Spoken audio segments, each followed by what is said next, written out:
Merci, messieurs les sénateurs, mesdames les sénatrices, pour votre initiative, pour votre écoute. On a toujours une grande qualité d'écoute par votre chambre. Je commencerai au nom de la fédération CFDT Interco. Je suis accompagné du SCSI, le syndicat majoritaire des officiers de police, et d'Alternative Police CFDT, qui est présent pour les gradés et gardiens de la paix.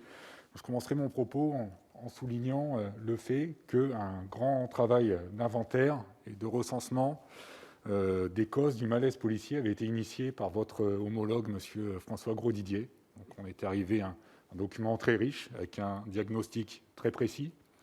Aujourd'hui, malheureusement, peu d'évolutions. On a eu quelques évolutions en termes de moyens matériels. Mais aujourd'hui, le malaise est toujours aussi grand. Les policiers, malgré l'effort de recrutement durant ce quinquennat, sont toujours dans une logique de priorisation des missions. Nous ne sommes pas assez nombreux pour assurer le traitement de toutes les missions. Donc ça met parfois nos collègues en insécurité juridique, en dehors des cas de conscience morale que ça peut causer. Nous croulons toujours sous une procédure pénale beaucoup trop chronophage, beaucoup trop axée sur les droits des mis en cause et pas suffisamment sur ceux des victimes. Nous sommes sur une ligne de crête entre l'inquisitoire et l'accusatoire, ce qui rend notre travail très compliqué. Aujourd'hui, nous avons de ce fait une crise des vocations pour les officiers de police judiciaire. Il y a quand même une réforme qui tend à accélérer le déroulement de carrière des officiers de police judiciaire, du corps d'encadrement d'application, mais je ne suis pas certain qu'à long terme, ça soit totalement bénéfique, puisqu'aujourd'hui, il y a une perte de sens du travail de policier. Nous faisons plus de l'abattage qu'un traitement qualitatif des procédures. Donc c'est la raison pour laquelle, depuis déjà quelques années, nous demandons à ce qu'un travail de simplification du Code de procédure pénale et de réécriture du Code de procédure pénale soit diligenté conjointement avec les policiers et les agents de justice et les magistrats. On demande un travail partenarial. Il faut peut-être mettre fin à l'entre-soi et voir les choses de façon un peu plus œcuménique et plus constructive, et qui demande un travail sur le long terme, en dehors des effets d'annonce. Donc le police bashing initié par quelques responsables politiques, je mets le mot responsable entre guillemets, ne cesse de prospérer. Donc nos collègues sont vilipendés, ils sont lynchés jusque dans la sphère privée. Donc, il y a quelques années, la plupart des fonctionnaires de police qui ne pouvaient pas habiter sur leur circonscription, puisque travaillant dans des agglomérations au loyer exorbitant, donc faisaient le choix contraint de travailler à 1 heure de route de chez eux. Et quand bien même ceux qui travaillent dans des agglomérations ou des petites villes de province au loyer plus accessible pourraient y habiter, eh bien, ils font le choix, aujourd'hui, de plus en plus, d'habiter à 1 heure de route de chez eux. Ça, c'est une problématique que nous demandons à nos dirigeants de traiter.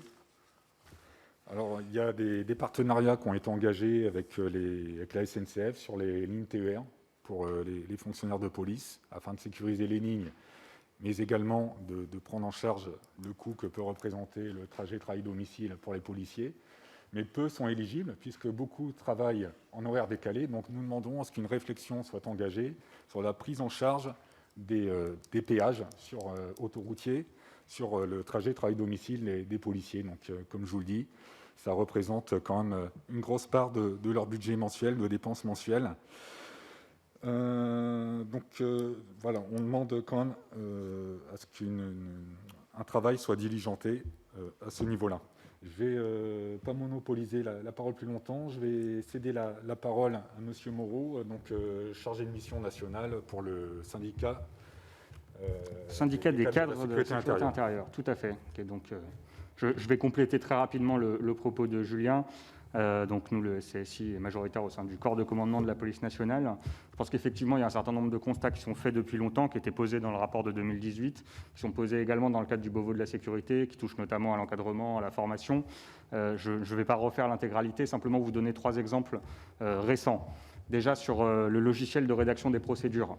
On a un nouveau logiciel de rédaction des procédures qui s'appelle Scribe. C'est son nom, qui a été annoncé par l'ancien directeur général de la police nationale en novembre 2017. C'était M. Morvan à l'époque. C'est un outil qui est utilisé par l'ensemble des policiers au quotidien pour rédiger leurs procès-verbaux. Notre logiciel actuel, l'RP3, est obsolète, une ergonomie qui est difficilement accessible et qui complique le travail de nos collègues. Ce logiciel Scribe avait été annoncé en 2017 avec un objectif de déploiement dans les services en 2019. Bon, nous sommes en 2021 et nous n'avons toujours pas de nouvelles. Notre organisation avait fait un tract qui s'appelait Scribe ou Momie. Malheureusement, on pourrait reprendre le trait d'esprit aujourd'hui puisque nos collègues attendent ce logiciel qui doit leur permettre de gagner du temps au quotidien. Et pourtant, malgré ce chantier qui a été lancé en 2017, ils ne voient toujours rien venir. Deuxième exemple, en matière de ressources humaines. Si tout simplement les services de la DRCPN et l'ensemble des services de ressources humaines étaient en capacité, avec suffisamment de moyens humains, de moyens informatiques, pour fonctionner correctement et garantir des mouvements de mutation, des arrêtés qui soient pris au moment des prises d'échelon dans des délais décents, on diminuerait déjà les risques psychosociaux, les fameux dont on parle régulièrement pour parler de ce qui concerne le corps de commandement. Notre dernier mouvement général de mutation, le télégramme, qui est le message, vous savez, qui officialise les mutations et les changements de poste, est tombé le 30 avril pour une prise de poste qui était théoriquement au 1er mai, c'est-à-dire le lendemain. Je ne suis pas sûr qu'il y ait beaucoup d'administrations où on se retrouve à avoir une officialisation des mouvements de mutation dans des délais aussi brefs, qui évidemment laissent peu de temps à nos collègues pour s'organiser et pour organiser leur vie familiale qui va avec. Et dernier exemple, dans la revalorisation de la filière judiciaire, encore une fois, je vais aborder un sujet qui concerne aussi les officiers et les commissaires de police. Il n'y a aucune prime judiciaire, il n'y a rien qui valorise l'exercice au niveau de l'encadrement dans la filière judiciaire, alors qu'on a également un problème d'attractivité sur les postes d'officiers et de commissaires dans les services judiciaires, qu'il s'agisse de commissariat ou des services de PJ, alors même que dans le même temps, les officiers de gendarmerie, eux, voient leur qualité d'officier de police judiciaire valorisée et l'exercice de missions judiciaires valorisé. Donc une fois encore, on s'interroge sur la parité entre police nationale et gendarmerie à ce niveau-là. Pour ce qui est du projet de loi justice, on pourra y revenir dans le cadre de nos échanges. Nous avons adressé un courrier à l'ensemble des parlementaires après notre rassemblement du 19 mai qui revenait sur les dispositions qui nous inquiètent. C'est le cas, vous le savez, de la présence de l'avocat en perquisition qui est issu d'un amendement adopté à l'Assemblée nationale. Nous espérons au CSI qu'à l'issue du parcours législatif du texte, cette disposition ne sera plus appliquée et ne sera plus imposée aux officiers de police judiciaire et aux magistrats parce qu'elle pose des questions, y compris très pratiques de sécurité, par exemple. Comment va-t-on assurer la sécurité de l'avocat, de son véhicule dans un certain nombre d'endroits où nous sommes amenés à perquisitionner, où nous sommes équipés avec des gilets pare-balles, avec des policiers qu'on peut laisser pour garder notre parc automobile. Ce ne sera pas forcément le cas pour les avocats, donc ça pose énormément de difficultés, en plus de venir encore alourdir la procédure pénale et les contraintes qui pèsent à la fois sur les enquêteurs et sur les magistrats. Concernant l'enquête préliminaire, on s'interroge sur le devenir, en fait, au bout des 2 ans, des enquêtes qui n'auront pas pu être traitées. Je pense aux dossiers qui sont attribués à un officier de police judiciaire ou à un enquêteur dans un service qui va partir en mutation, qui malheureusement, vu l'état des ressources humaines, ne va pas toujours être remplacé. Que vont devenir ces dossiers qui n'auront pas pu être présentés à un parquetier pour faire l'objet d'une décision sur l'orientation de la procédure? C'est vrai que ça nous pose question.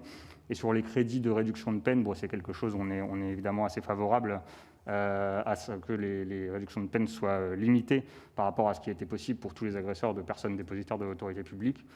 C'est quelque chose qui va dans le bon sens, mais dans le même temps, ce projet de loi envoie d'autres signaux qui sont assez négatifs. Je pense notamment au fait, en cour d'assises, pour entrer en voie de condamnation en première instance, d'être obligé de passer de 6 à 7 voix sur 9 au sein du jury. C'est quelque chose qui nous interpelle. Et c'est vrai qu'on discute, on nous a parfois accusés d'opposer police et justice. Nous, on pense qu'on fait partie d'une même chaîne pénale. On discute notamment avec l'Union syndicale des magistrats, qui est l'organisation majoritaire chez les magistrats. Et c'est des choses qui nous interpellent, je crois, tous. Mais je ne veux pas être plus long. Je répondrai si jamais il y a des questions sur ces points. Merci. Monsieur. Oui, je vais juste essayer de compléter, parce que je pense que l'essentiel a déjà été énoncé. Peut-être vous présenter, s'il vous plaît. Moi, je vois votre nom, mais...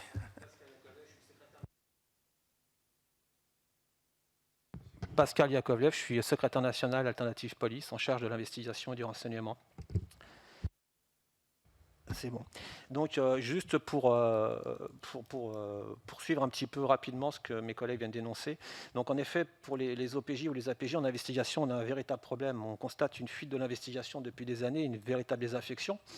On a également du mal à fidéliser les collègues, à tel point qu'aujourd'hui, on met en investigation des sorties d'école. Là, il faudrait des gens plutôt expérimentés. Les droits de la défense qui ont été systématiquement renforcés depuis une vingtaine d'années n'ont pas été faits en consultant les fonctionnaires de police de base qui justement ont à traiter les procédures au quotidien, ce qui fait qu'aujourd'hui la machine elle est bloquée. C'est-à-dire que les procédures ne sont plus traitées. On ne peut pas traiter, on doit prioriser malheureusement les procédures. Une grande partie n'est pas traitée. Les magistrats se déplacent dans les commissariats pour faire un tri sélectif. Et donc ça nous pose un véritable souci. Aujourd'hui, donc, les droits de la défense renforcés également par la présence de l'avocat en garde à vue. Nous, tout ce qu'on constate, c'est que 80% du temps de garde à vue, c'est du formalisme. On travaille véritablement 20% sur le fond du dossier. Donc si on n'augmente pas le temps de délai initial de la garde à vue, on ne sait pas comment on va pouvoir continuer, à moins que les magistrats reprennent les auditions par derrière. Voilà ce que j'ai apporté. Je répondrai aux autres questions plus particulières. Monsieur Moreau. Oui, je vous remercie, Monsieur le Président. Et puis pour répondre peut-être déjà à la remarque de Monsieur Leroy sur le rapport de 2018, qui était effectivement un travail conséquent, je crois qu'on a un problème aussi, c'est que le ministère de l'Intérieur, c'est le ministère de l'urgence. Monsieur Darmanin est, je crois, le 9e ministre de l'Intérieur en 10 ans, le 3e de ce quinquennat. À chaque fois qu'il y a un changement de ministre, un changement d'équipe, on se retrouve à réexpliquer nos problématiques qui ne sont pourtant pas nouvelles. Les constats, effectivement, ont été posés, notamment au moment du Beauvau de la sécurité, mais nous les posons, nous, représentants du personnel, depuis un moment assez long. Et c'est vrai qu'à chaque fois, pour tout ce qui est réforme d'ampleur, on se heurte ensuite à un calendrier qui soit politique, médiatique, etc., qui n'est pas toujours le même que celui des attentes des personnels. Concernant le code de procédure pénale, je vais reprendre les mots de mon secrétaire général justement à la table ronde du Beauvau sur la justice. Il a dit qu'il s'agissait maintenant d'un monstre qui était devenu inintelligible même pour les professionnels. Et c'est vrai que dans ce CPP actuellement, il y a un petit côté Frankenstein, parce qu'à chaque loi de procédure pénale, et il y en a quand même assez souvent, on le modifie. Donc en plus, il y a un manque de stabilité, au-delà même de ce qu'on en pense sur le fond. Les enquêteurs, les magistrats consacrent une bonne partie de leur temps à comprendre à chaque texte ce qui va changer pour eux dans le quotidien à la suite des dispositions qui sont adoptées. On peut évidemment faire remonter des dysfonctionnements de manière extrêmement précise et dire ce qui est bloquant au quotidien, mais tout simplement, il faudrait envisager de le réécrire. Alors c'est un chantier qui ne peut pas se mener en 15 jours et qui doit, sans préjudice du rôle évidemment du Parlement à l'issue du processus, associer les enquêteurs, qu'ils soient policiers, gendarmes, mais aussi les magistrats, mais aussi les avocats, etc. Mais notre procédure pénale aujourd'hui, elle est au milieu du gué. On n'a pas choisi entre l'inquisitoire, l'accusatoire. Est-ce qu'on est sur un modèle anglo-saxon? Est-ce qu'on veut rester sur le modèle français traditionnel? Et ce que nous disent nos collègues, c'est que finalement, pour les enquêteurs, on cumule les difficultés des deux modèles. Et au bout d'un moment, il va falloir choisir, il va falloir peut-être passer effectivement à un travail de réécriture de ce code qui est important en remettant à plat l'ensemble des dispositions avec les professionnels. On est bien conscient que vu le calendrier, ça n'est pas forcément quelque chose qui va pouvoir être lancé dans l'immédiat, mais voilà, c'est quelque chose qui est important. Et par rapport aux états généraux de la justice, je pense que ce sera aussi un des enjeux. Nous, on attend de savoir comment on va être associé ou pas en tant qu'organisation représentative des fonctionnaires de police, puisque ça a été plus ou moins dit qu'il y aurait une association des citoyens et des représentants des enquêteurs. Donc voilà, c'est quelque chose qui est toujours positif qu'on débatte, mais je crois que les problèmes de la justice, on ne va pas les découvrir non plus à l'occasion des états généraux de la justice, et notamment les problèmes de moyens. Ils sont exprimés par les représentants respectifs des magistrats, des agents d'insertion et de probation, etc. Donc une nouvelle fois, on va se réunir, on va débattre, mais il ne faudrait pas que, comme ça a été exprimé tout à l'heure, nos collègues constatent que concrètement, pendant qu'on organise de nouveaux débats et de nouveaux rendez-vous, une fois de plus, la procédure pénale s'alourdit. Et pour répondre sur les services qui sont choisis ensuite, on va dire, il peut y avoir un mouvement un petit peu inverse à celui qu'on connaissait il y a un certain nombre d'années, où mouvement logique, on va dire, quand on arrivait dans la police, c'était de commencer par la voie publique et puis ensuite de rejoindre un service d'investigation au niveau d'un commissariat, puis peut-être un service spécialisé.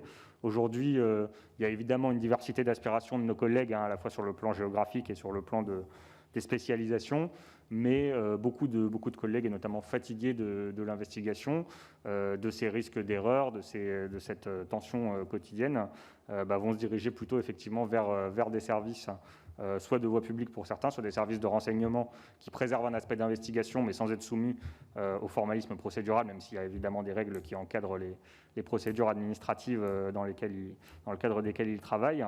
Donc voilà, ce qu'on observe, c'est effectivement, ça a été dit par Pascal tout à l'heure, que notamment dans les commissariats à la préfecture de police, vous allez aujourd'hui dans un commissariat de Seine-Saint-Denis, vous avez toutes les chances de retrouver au sein du service d'accueil et d'investigation de proximité des gardiens de la paix sortis d'école, qui seront encadrés par un lieutenant sorti d'école, avec au-dessus potentiellement un commissaire sorti d'école, parce que vous avez des territoires et des fonctions, effectivement, les fonctions d'investigation, qui sont devenues extrêmement peu attractives. Et tout ce qu'on est en train de dire sur le code de procédure pénale, c'est évidemment important, parce que si les mesures indemnitaires, j'en ai parlé tout à l'heure, elles ont tout leur sens, elles ont tout leur rôle pour reconnaître les officiers de police judiciaire, quel que soit leur corps, et pour reconnaître le travail judiciaire qui est fait, c'est avant tout redonner du sens aussi au travail de nos collègues qui pourra les attirer à nouveau vers l'investigation. C'est qu'ils aient l'impression de pouvoir faire de l'enquête et non pas de noircir des procès-verbaux uniquement pour respecter des obligations procédurales dont ils comprennent de moins en moins le sens. Merci, monsieur. Monsieur Jacoleff. Merci. Pour vous répondre, pourquoi j'ai travaillé 20 ans en police judiciaire, donc j'ai un peu d'expérience et je l'ai quitté justement pour les renseignements généraux. Pourquoi ? Parce que justement, il n'y a plus ce formalisme judiciaire qui est devenu trop lourd. Aujourd'hui, un enquêteur, c'est plus un enquêteur, on ne travaille plus du tout sur le fond. On travaille que sur le formalisme. En fait, on est devenus des techniciens. Il faut être habilité pour tout et il n'y a plus aucun intérêt dans le métier. Donc c'est une des problématiques, ce n'est pas qu'une question d'argent. L'argent, moi je le dis clairement, même pour 200 ou 300 euros, j'y retournerai pas. Ça ne m'intéresse pas. Mon intérêt, moi, au quotidien, c'est mon métier. Et franchement, on n'y trouve plus plaisir. Oui, je rejoins votre questionnement. Le calendrier pose question. Effectivement, il y a un petit souci d'inversion. Au-delà de ça, je reviendrai, moi, bien avant ça, je reviendrai sur le Beauvau de la sécurité. Pourquoi se tient-il alors qu'on avait toute la matière pour statuer sur les questions de sécurité grâce au livre blanc sur la sécurité intérieure? Je pense que ce Beauvau de la sécurité, lorsqu'il a été annoncé, a estomaqué pas mal de monde. Alors, ce Beauvau de la sécurité, on espère qu'il en émergera quand même quelque chose de consistant, mais ceci retarde aussi l'élaboration d'une LOPSI, qui est appelée de nos voeux, une loi d'orientation de programmation de la sécurité intérieure. Aujourd'hui, il faut arrêter avec le temps court les effets d'annonce. On veut, nous, qu'on donne du sens à notre profession, on veut de la perspective, on veut arrêter de naviguer à vue. Et pourquoi un Beauvau de la sécurité? Pourquoi pas plutôt un Matignon de la sécurité? Aujourd'hui, quand vous avez une fuite chez vous, vous ne mettez pas des serpillères, vous appelez le plombier. Aujourd'hui, on a une délinquance galopante. Alors, on peut construire des places de prison comme ça si on n'agit pas sur les causes. On peut en construire ad vitam aeternam. Mais si un gamin commence déjà à insulter et frapper ses parents, à insulter et frapper l'instituteur, l'institutrice, comment voulez-vous qu'il ne frappe pas le policier lorsqu'il a 14, 15, 16, 17, 18 ans? Aujourd'hui, ce sont les pompiers qui trinquent. Nouveau phénomène. Ça va en empirant. Donc, on appelle, nous, à la CFDT de nos voeux, un projet social, sociétal de lutte contre la délinquance, mêlant tous les acteurs de notre société, institutionnels, associatifs. Donc, il s'agirait de mettre autour de la table les personnels de la petite enfance, de soutien à la parentalité, l'éducation nationale, bien entendu la justice, la police, les acteurs de l'insertion professionnelle, notamment les acteurs de la politique de la ville.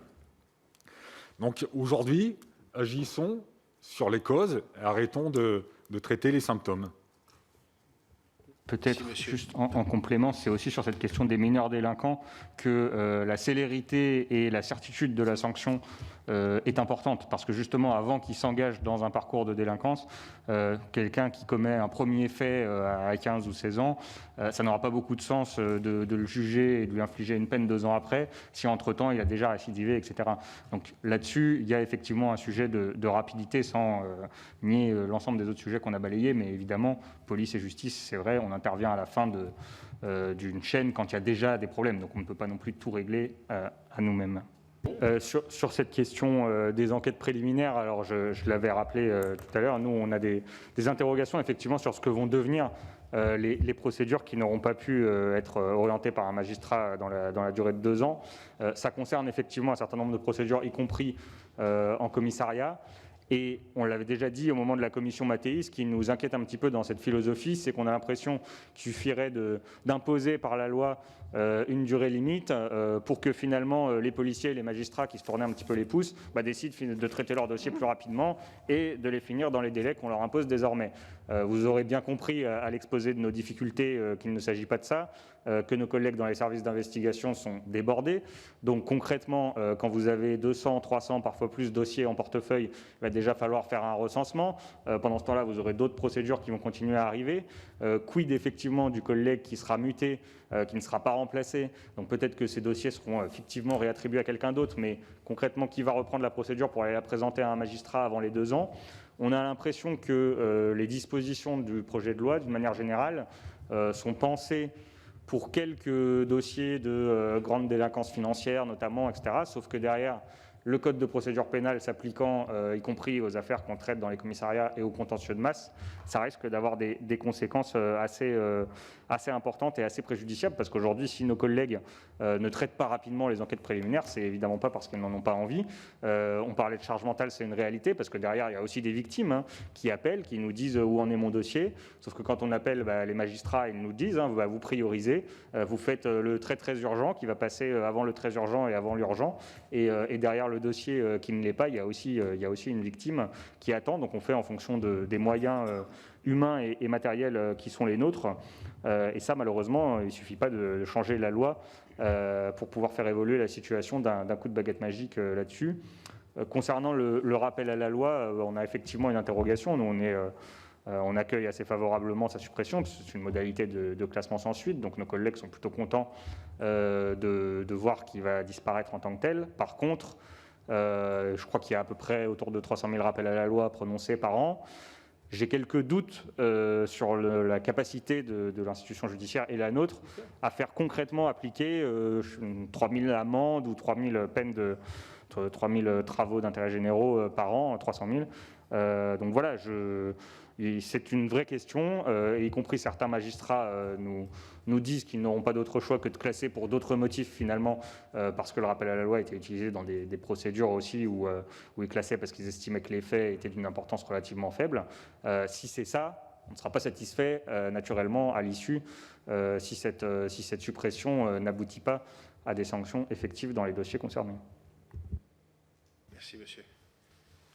Monsieur Bonnecarrère. Ah, attendez, je suis peut-être une demande. Allez-y, monsieur.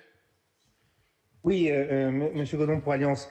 Juste pour rappeler une chose quand même, le rappel à la loi est une alternative aux poursuites et qui fait partie d'ailleurs dans les classements sans suite pour les affaires non poursuivables.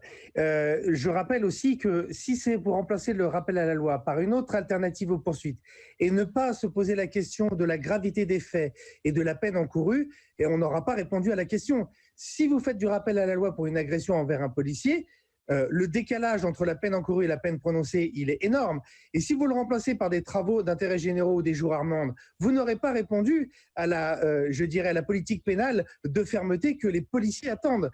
Donc attention à ne pas remplacer l'un par un autre et qui ait la même couleur et la même saveur, parce qu'auquel cas, on n'aura pas répondu à l'attente des policiers.